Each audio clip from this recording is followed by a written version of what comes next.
Good evening. We have a very special broadcast with Prince Allen Ellison, and he got some very interesting information in store for you about the Adukrom Kingdom, and we're so honored to have His Majesty with us on today. Hopefully, we can learn a little bit more about not only what's going on in Africa today, but we also, with it being Black History Month, talk a little bit about the history and the tradition of Africa as well as America. So, without any further ado, I want to bring on Prince Allen Ellison. He will introduce himself, give you a little background information on his role in the world affairs of today. Prince Allen Ellison. Thank you so much for having me on your show. It's always a pleasure. I am Prince Allen Ellison, future king of the Adukrom Kingdom.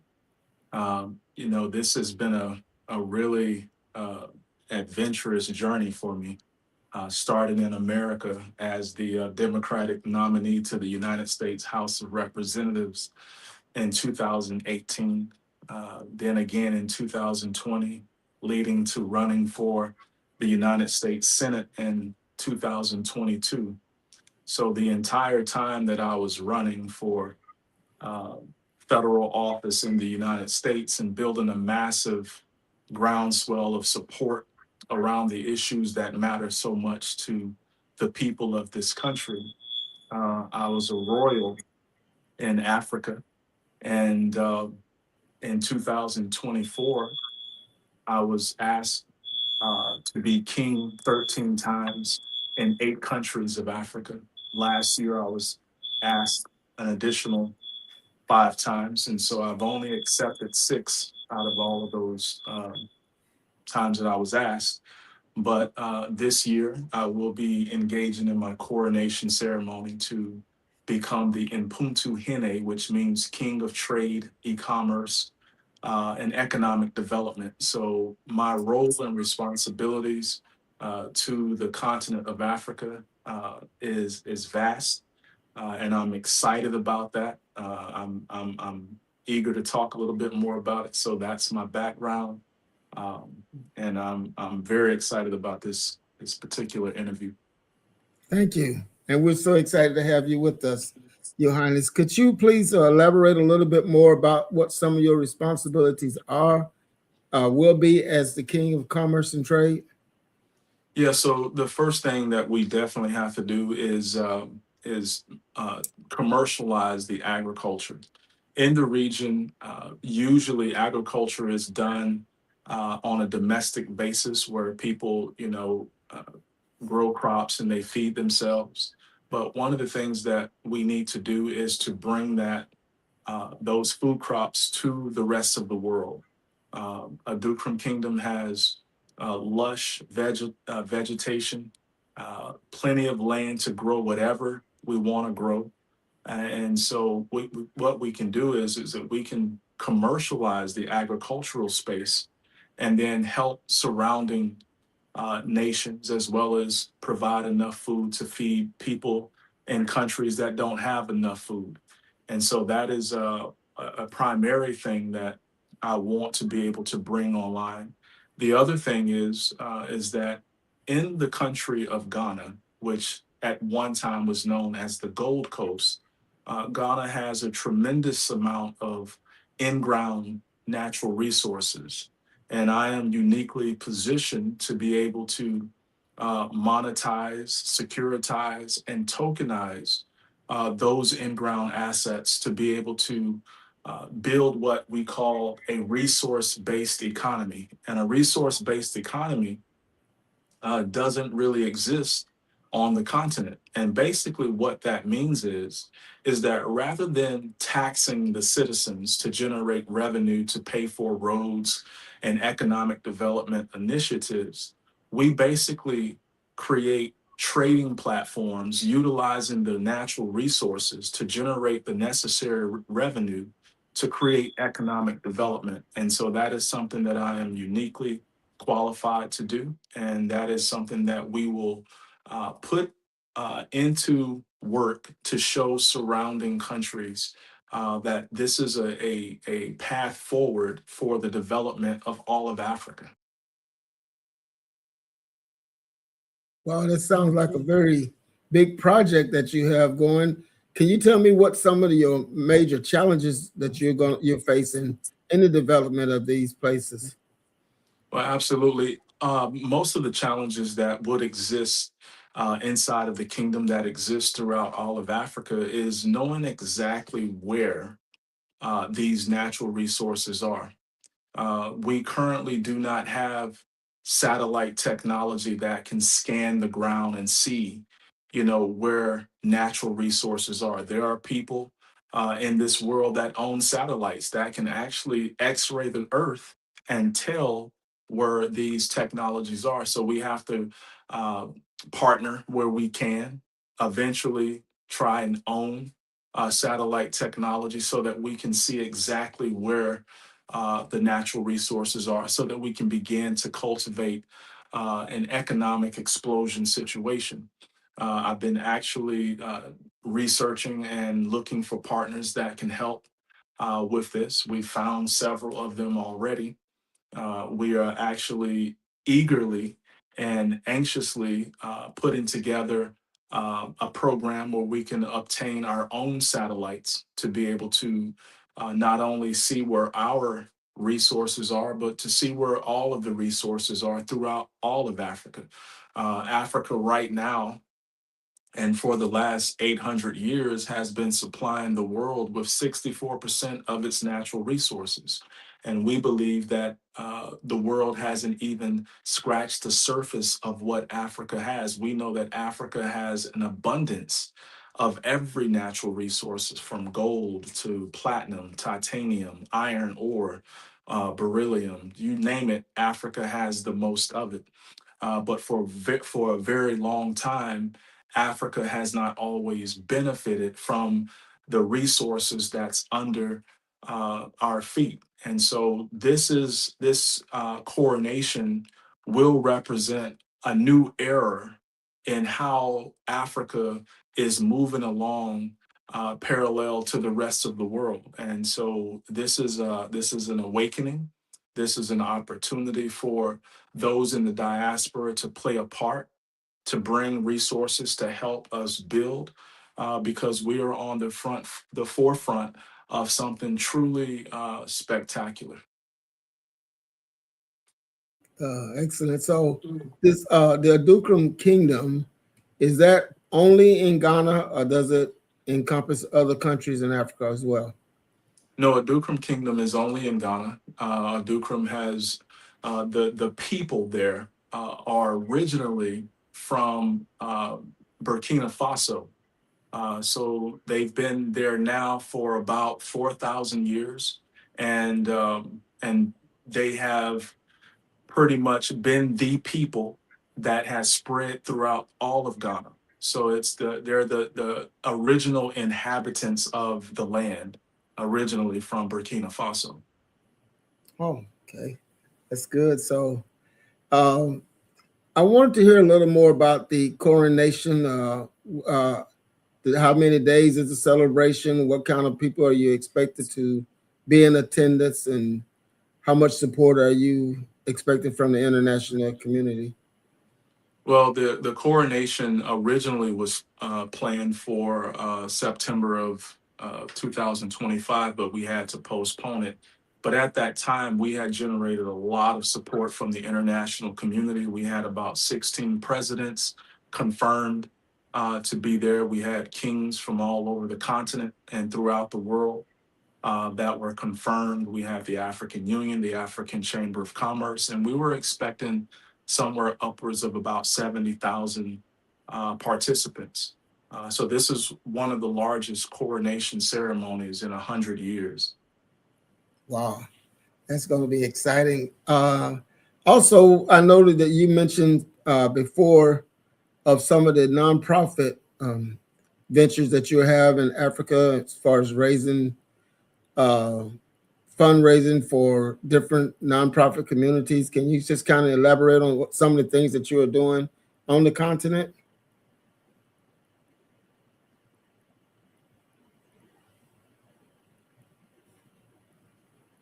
I don't know, did I lose you there?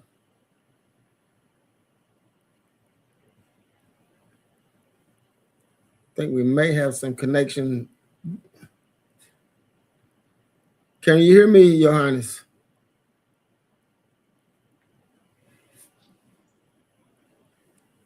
Seems to be some disruption in the internet. Are you able to hear me now?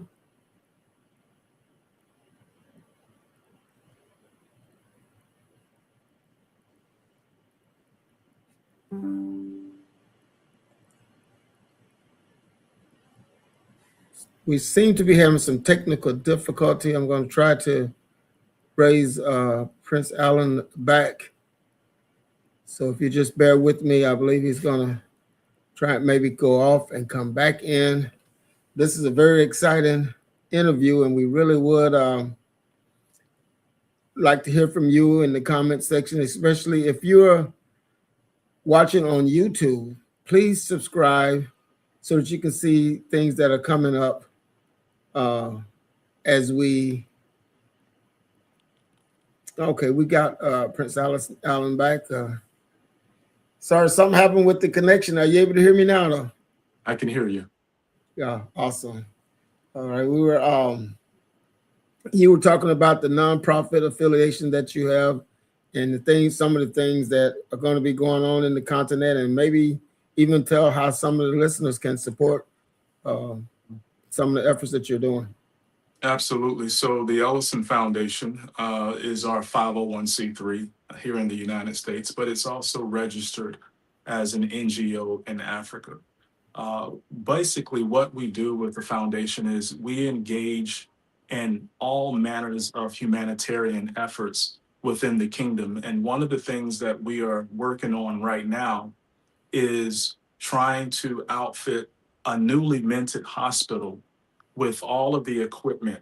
And right now we're about $3,000 away from a $350,000 raise for hospital equipment. And this equipment will be coming from the United States, going over to Africa to service about 74,000 people per year inside of the Adukrom Kingdom. So that's something that we're very excited about. And again, that is the Ellison Foundation. People can go to our website, Ellison Outreach Foundation, go to our website, make a contribution. We're also working to sponsor about 12 high schools to get them renovated and a boys' dormitory because the one there is kind of dilapidated and we don't want to have someone inside of the building and it comes crashing down. So these are some of the things that we do. And once we complete those projects, then we're going to go on to do even more humanitarian-based projects. I'm a humanitarian. It's one of the reasons why I was selected to be king because I do a lot to help people with it, whether it's agricultural based, whether it's helping women to start businesses, whether it's providing resources for widows and those who are in need. This is what we do each and every year. And we can always use those that have a like-minded heart and a humanitarian spirit to be able to join in with us and make a difference in the lives of those who desperately need it. That's very good. So those people who want to contribute, they can find you in the Ellison Foundation. Yes, the Ellison Outreach Foundation. Good. We're excited about the things that are going on, and especially some of the things going on in the kingdom. We don't hear about a lot of things that are going on the African continent, and we as a people have been dislocated from Africa, and it's so great to see us in different ways starting to reconnect with the motherland. And of course, you can see in the background there's a place behind me that I want to know if you can just explain to the people exactly what that is, what it represents, and the connections that we have since it's Black History Month. It's a very important part of our history, and I was just hoping that you could elaborate on it a little for us. Absolutely. That's a very beautiful picture, but it has a varied past. That portrait behind you is a picture of Cape Coast Castle. Cape Coast Castle was a castle controlled by Great Britain, where they use it as a trade route to bring gold out of Africa into Great Britain. So they use it for that for a short period. And then once they started the slave trade, that's where the slaves would be housed underneath the castle in the dungeons. Uh, Coming through the dungeons where people were stacked, sometimes 3,000 people at a time, just really packed in the dark, bent over, nowhere really to sit, staying like that sometimes for 6 to 12 hours at a time, only to leave out through what was known as the door of no return to never come back to Africa again. The ships that you see out there on the water, oftentimes they were about 100 to 200 yards away from the castle, and they sat out there on the water uh, around 12 o'clock at night, because the Africans didn't know that the enslaved people or the captured people would leave that place by boat and go out to the ships at night, only to never return back again to live out the rest of their days as enslaved people in the Americas. That lasted for about 400 years. Great Britain participated in this particular endeavor for about 200 years. And out of that amount of time, 12.8 million enslaved individuals left this particular location. 80% went to South America, 18% went to Central America, and the rest went to British North America. And out of the 12.8 million people that left that particular location, 2.4 million of them ended up dying and on the long journey from that point to the Americas. That journey took about 3 months. They were tied down on their backs, sometimes stacked on top of each other. Some got the disease called dysentery. Whenever it became illegal at some point, some slavers would actually throw slaves overboard and with weights tied to them, and it actually changed the natural pattern of migration of sharks to follow the routes of the slave ships. And so this place here, as beautiful as it had what was known as a hellhole. So you could literally be on the grounds of this location in the garden area, overlooking the ponds. The ponds were immaculate, beautiful, but they were only there to mask the sound and the wailing that was coming out of the dungeons. Inside of this particular castle, there's a church inside.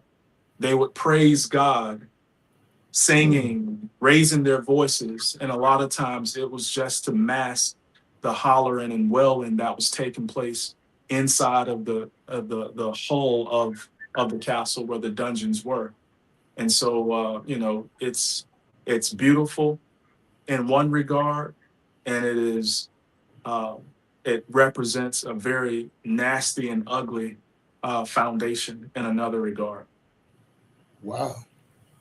It's so similar to so many things that we deal with today that, the history can be somewhat jaded and different from what we're seeing today. And some people don't want you to know that history, but the fact that you may be ashamed of it or you want it to go away doesn't mean that it did not happen.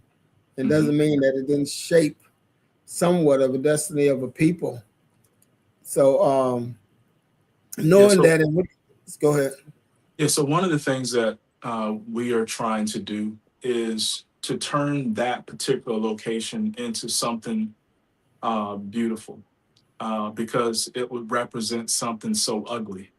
And the door of no return is something that we're trying to reverse and make Ghana a door of return, because Ghanaians know that their history, they played a part in its brothers and sisters' demise. And so now Ghana is playing a part in welcoming back Africans from the diaspora back into Ghana, a place where they are welcomed, a place where they are nurtured, a place where they can build, in a place where they are desired to be. Because oftentimes in America, people are constantly being told to go back to your country. They're constantly being uh, made to feel not a part of this society. Even when it comes to how Black people go to financial institutions to try to get home loans, or they are denied at a rate of 80%.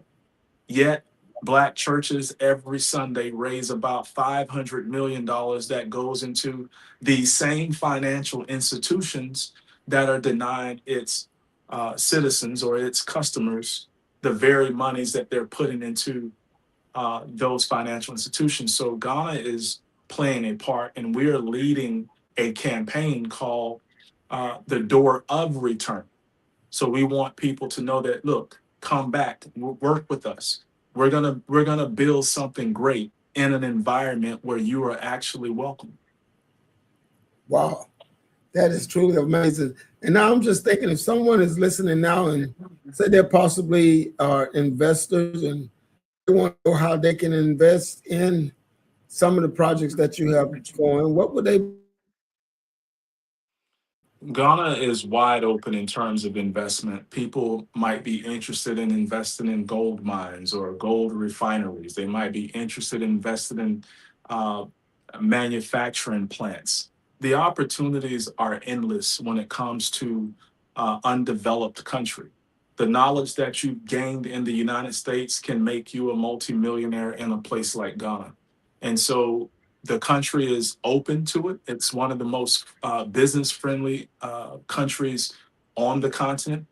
The registrations are very easy to go through. I've gone through the process myself. It's easy to open up a bank account and start building your business. We are definitely open to conversations about any opportunity that you might think that you want to engage. We have ideas. If you don't have ideas, but you have financial resources, we can share ideas and we can build together.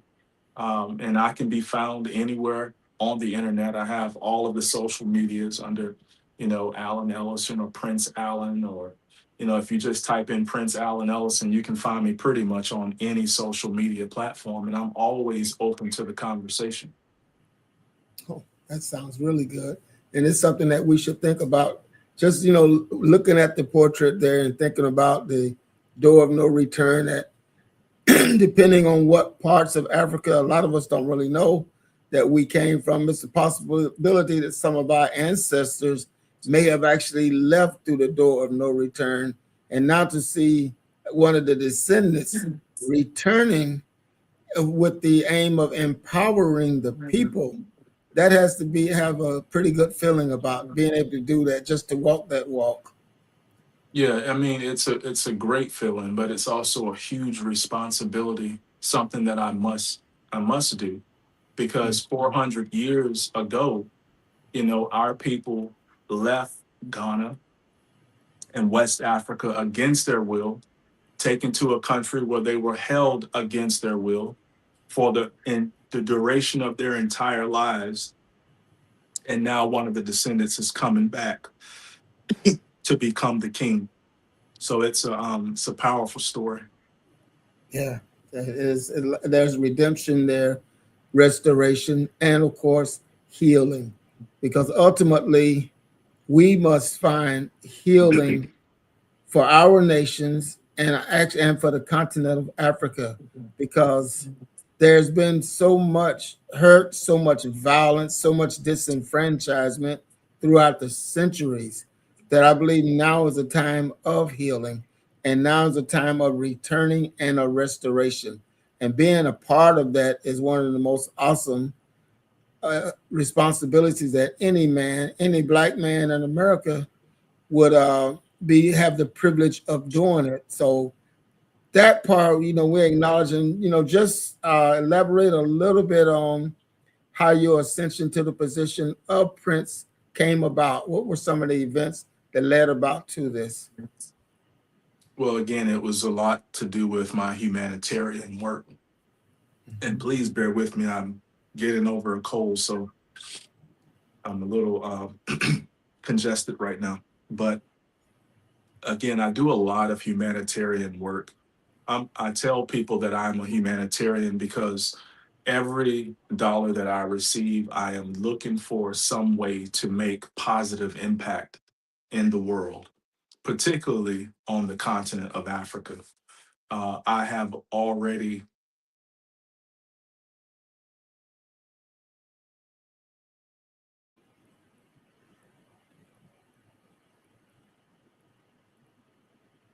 Okay, once again, I do apologize for the disruption of the internet connection. So it's just one of those things that you deal with, especially on live broadcasts. But we're hopefully that Allen will be able to return and we'll be able to complete this interview. And again, if you're enjoying the conversation, please put it in the comments, whether you're on Facebook or YouTube. Just say, hey, I would like to hear more from Prince Allen, and we'll be glad to have him to come back. And we're expecting more exciting guests to be with you. So again, I believe he's able to get back on. So we're going to hear final statements from Prince Allen. I know we've having problems with the connection, so if you just want to give us like a little final roundup of other things you want to talk about, and we will.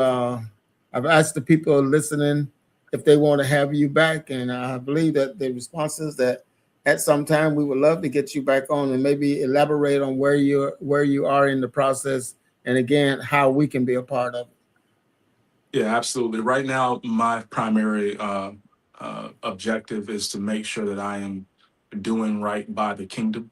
And what that means is I'm raising capital to make sure that we can get this hospital up and going.